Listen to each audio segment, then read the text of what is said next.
할렐루야. 153 저녁기도 오신 여러분들을 주님의 이름으로 환영하고 축복합니다. 귀하고 복된 이 저녁 시간 하나님께서 우리 가운데 친밀하게 다가오시고 또 우리를 만나주시는 귀한 시간이 되기를 간절히 소망하겠습니다. 먼저 하나님의 말씀 보도록 합니다. 요한계시록 6장 1절에서 11절 말씀까지 보겠습니다. 요한계시록 6장 1절에서 11절입니다.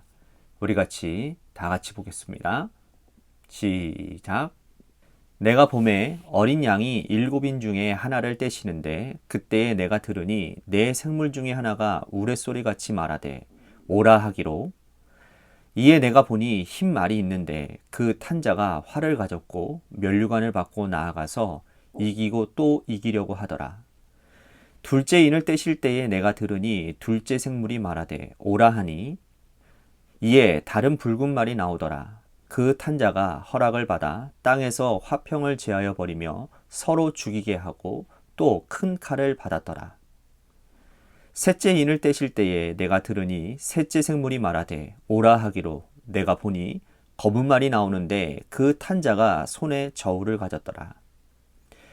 내가 내 생물 사이로부터 나는 듯한 음성을 들으니 이르되 한 데나리온에 밀 한 대요 한 데나리온에 볼이 다 석대로다.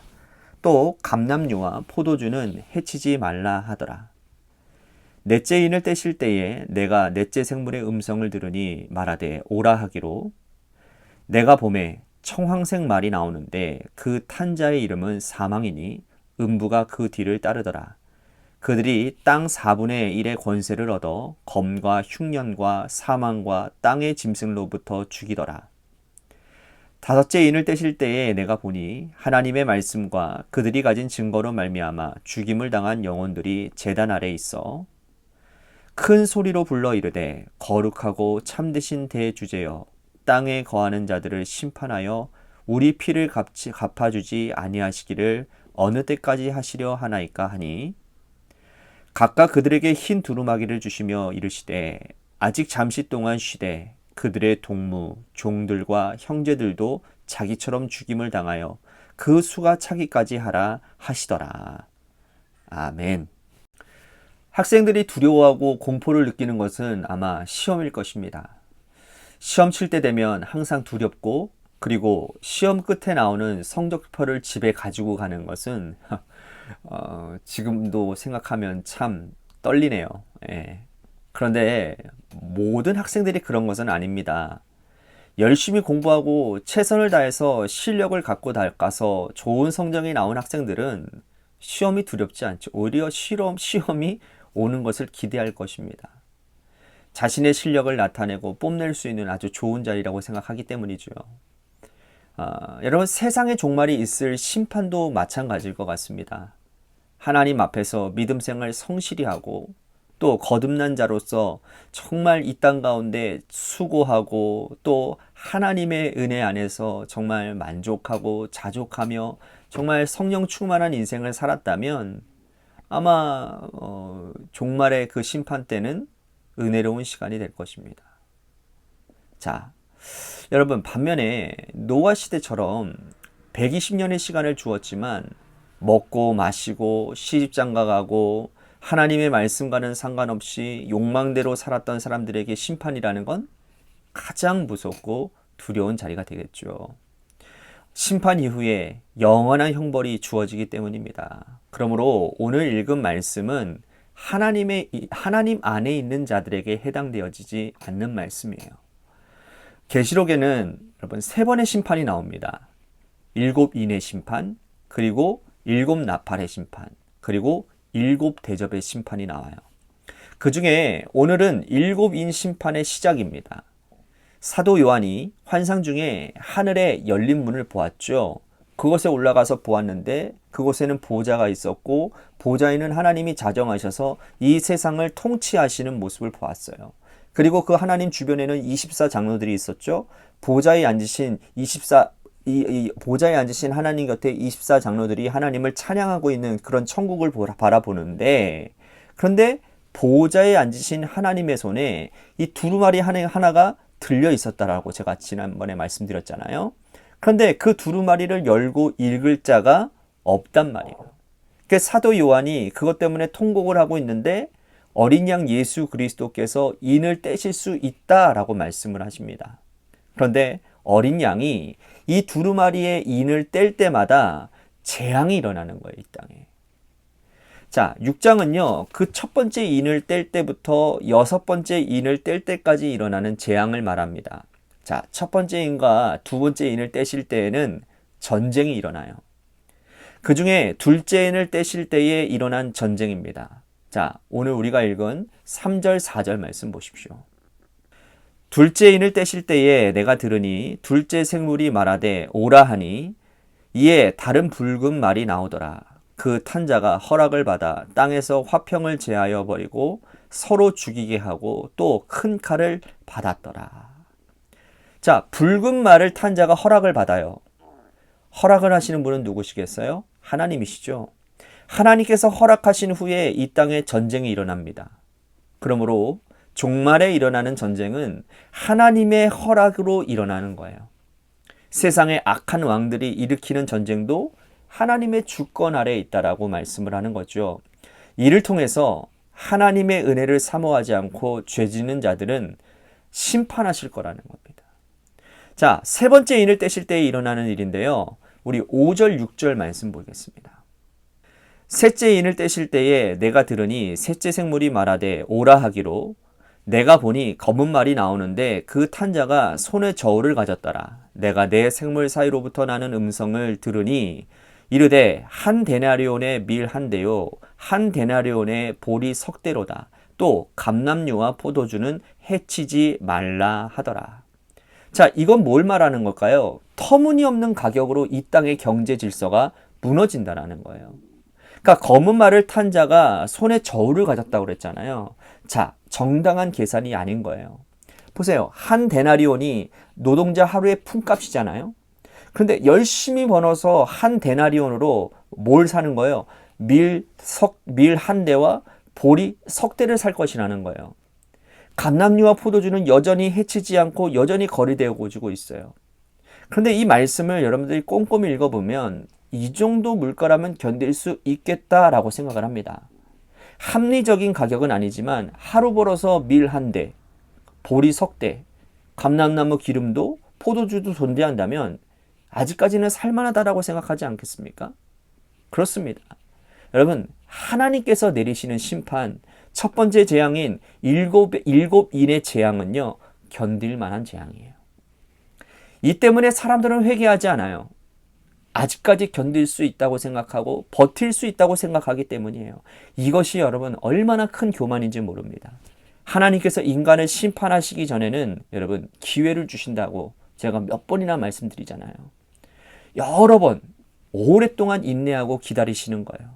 그런데 사람들은 어떻습니까? 그 하나님의 은혜를 거부해요. 자꾸 거부합니다. 돌아오지를 않아요. 그러면 하나님이 드디어 심판의 칼날을 빼드시는 겁니다. 전쟁도 일어나고 또 열심히 노력한 만큼의 이익을 누리지도 못하는 거예요. 그런데 사람들은 아직도 돌이키지 않습니다. 왜요? 살만하기 때문이에요. 한 데나리온으로 밀 한 대를 바꿔 먹고 보리 석 대도 먹을 수 있고 감람나무 기름과 또 포도주가 있기 때문에 돌이키지 않는 거예요. 여러분, 우리도 역시 그렇지 않습니까? 아직까지 견딜만 하기 때문에 이 정도는 버틸 수 있기 때문에 돌아오지 않는 거예요. 하나님이 능력이 없어서가 아니라 여러분, 우리를 사랑하셔서 기회를 주고 계시는데 우리는 아직 견딜만 하기 때문에 돌아오지 않는 거예요. 여러분, 근데 이때 돌아와야 돼요. 이때 돌아와야 돼요. 그렇지 않으면 7 나팔 재앙, 7 대항 심판은요, 감당하기가 어려운 거예요. 감당하기가 어려워요. 자, 5번째 인을 떼실 때 이상한 일이 일어나는데요. 자, 9절 말씀 보겠습니다. 5째 인을 떼실 때에 내가 보니 하나님의 말씀과 그들이 가진 증거로 말미암아 죽임을 당한 영혼들이 제단 아래에 있어. 자, 순교자들이 제단 아래에 있습니다. 여기서 이 제단은 하늘 제단을 의미해요. 사도 요한이 하나님 보좌 위에서 나는 음성과 또 그곳에서 일어나는 일들을 지금 보고 있잖아요. 이미 순교하신 분들은 하늘 제단 아래에서 하나님께 기도합니다. 자, 이렇게 응답을 받아요. 10절 11절 말씀 보십시오.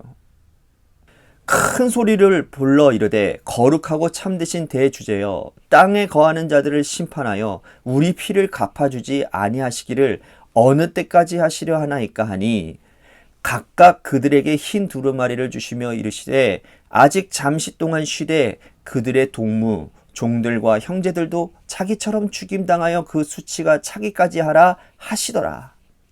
오늘 이 말씀을 통해서 우리들이 깨닫는 것 두 가지가 있어요. 첫 번째는 순교하시고 하늘의 보좌로 올라가신 분들은 지금도 여전히 하나님께 기도하고 있다는 거예요. 먼저 순교하신 자들이 하나님께 탄원하고 있는 거예요. 하나님, 악한 자들을 언제 심판하려 하십니까? 왜 가만히 두고 계십니까?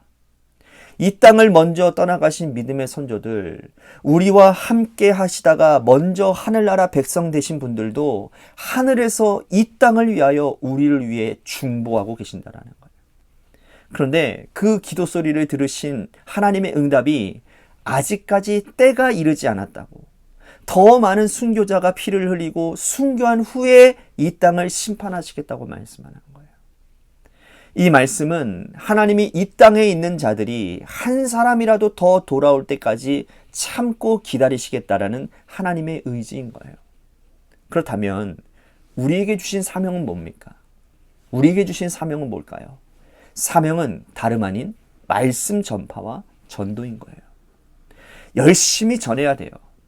하나님께서 이렇게까지 기다리시는데 우리는 전하고 기도해야 되는 거예요. 여전히 우리에게는 복음 전파의 사명이 있다라는 것이죠. 자, 6번째 인을 떼고 난 후에 천재지변과 자연재해가 일어납니다. 그런데 이상한 것은 6장에는요, 첫 번째 인을 뗄 때보다 6번째 인을 뗄 때까지만 기록되어져 있어요. 7번째 인을 뗄 때 일어나는 심판은 7장을 건너가서 8장에서야 일어납니다. 자, 이건 어떤 의미일까요? 하나님은요, 7번째 인의 심판을 남겨두셨어요. 첫 번째부터 6번째 인까지 뗄 때보다 더 강력하고 무서운 심판이 7번째 인을 뗄 때이기 때문인 거예요. 하나님은 7번째 인을 떼시기 전까지 기다리시는 거예요. 이 정도 했으면 돌아오리라고 기다리시는 거예요. 전쟁이 일어나고 경제의 정의가 이루어지지 않고 순교자들이 하늘에서 탄원하고 이 땅에 자연재해가 일어나면 이제는 돌이키지 않겠는가? 여전히 하나님은 기다리고 계신다라는 거예요. 오늘 우리들에게 주시는 이 하나님의 사랑의 메시지는 우리에게도 전도의 사명을 부여하시는 겁니다. 하나님이 이렇게 기다리고 계신다면 우리는 우리를 사랑하시는 그 영혼을 사랑하시는 그 하나님을 위해서라도 전도하고 그들의 구원을 위해서 기도해야 될 것입니다. 뿐만 아니라 여러분들의 주변에 있는 사람들 중에 정말 예수님 믿는 가운데서 제대로 신앙생활하지 못하는 사람들을 위해서 그들이 심판받지 않기 위해 중보기도해야 됩니다. 제가 어제 저녁에도 말씀드렸잖아요.